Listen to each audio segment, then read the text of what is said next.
YouTube, it's Zoe here. I feel like this setup's probably going to be the best setup because you get to see a bit of my movie collection going on here.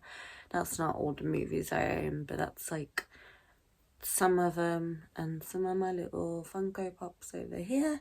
And today I'm going to talk about all the books that I read in April. So I've read quite a lot this month, but we did have like a bank holiday, so that meant I had a bit more time. I'm going to show you the books I've read physically that I own, and then the rest are pretty much ones that I've read on my Kindle or I did own and I gave them away to someone else. So that book is The Strawberry Patch Pancake House. I gave that 4 stars out of 5.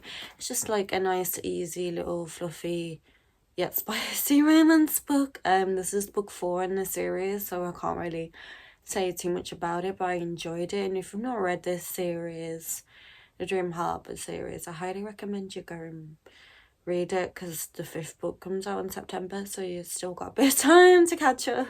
But I highly recommend it, and I like the little sprayed edges there. The next book is While We're Young by K.L. Walter.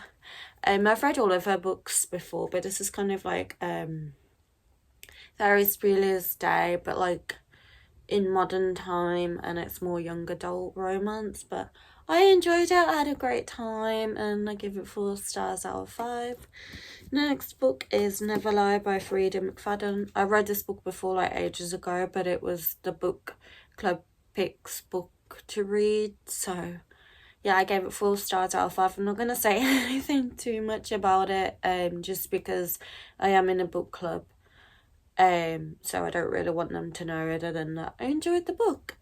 Now I'm going to go through all the books that I don't own. So the first one is The Truth About the Devlins by Lisa Scottline. I gave it 4 stars out of 5. This is definitely a different type of thriller novel. I enjoyed it. It was intense. It was really interesting. It's kind of like had a bit of a mystery in the family element vibe, and yeah, it was really good. Next book is Keeping 13 by Chloe Wash. This is book 2 in the Boys to Tommen series. I gave that 4 stars out of 5. I enjoyed it, but obviously it's a quite lengthy book, but it's a really good series. I need to read the rest, but I'm just taking my time to read them because they are longer books. The next book I read was The Prisoner by B.A. Paris. I enjoyed it. It was okay. It was just nothing to shout home about, but I gave it 3 stars out of 5.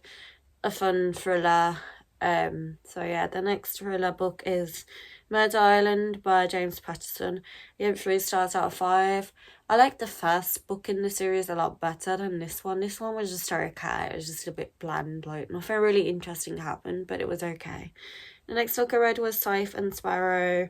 I gave it 3 stars out of 5. I enjoyed it, but like nothing much really happened. It's not as good as like the first 2 books in the Blackbird series. And yeah, it was just nothing exciting. The next book was The Guests by Nikki Smith. I enjoyed it, but yeah, it wasn't. Nothing happened from most of the book, and then it was like near the end something interesting happened, so yeah. The next book is Between Us by Mahari McFarlane. I gave that 3 stars out of 5. I enjoyed it, but it's not as good as the other books that I've read by her, so yeah. And the next book I read was I Will Ruin You by Linwood Barkley. I gave 3 stars out of 5. In the beginning, it was really, really good and fast-paced, and near the end, it didn't do anything for me, I'm afraid. The next book, I listened to an audiobook of the Let Them Theory. I mean, I enjoyed it. It was very, like, knowledgeable, but I just feel like there wasn't much to take away. It was good for some parts of the book, but I felt like it was like saying the kind of the same thing over again. Let them do this, let them think that kind of vibe. And it's like there's only so many times you can kind of explain that. And the last book is Mr. Nobody by Catherine Steadman. I thought I'd like this book because I've read one of her books before, but this one, nothing interesting really happened. Like, it was okay, like, nothing exciting, so yeah. And then the book I'm currently reading at the moment is The Fear by Natalie Preston. I've got a few of her books on my Kindle. It's like a YA thriller type of novel, and I'm enjoying it so far, but I've not finished it yet, so that's why I'm not talking about it at the moment, but I'm enjoying it, and I'm sure that will probably be like a 3 or 4 star read. But yeah, these are all the books that I've read in April. Please give this video a thumbs up, subscribe for more, and I'll see you guys very soon. Bye!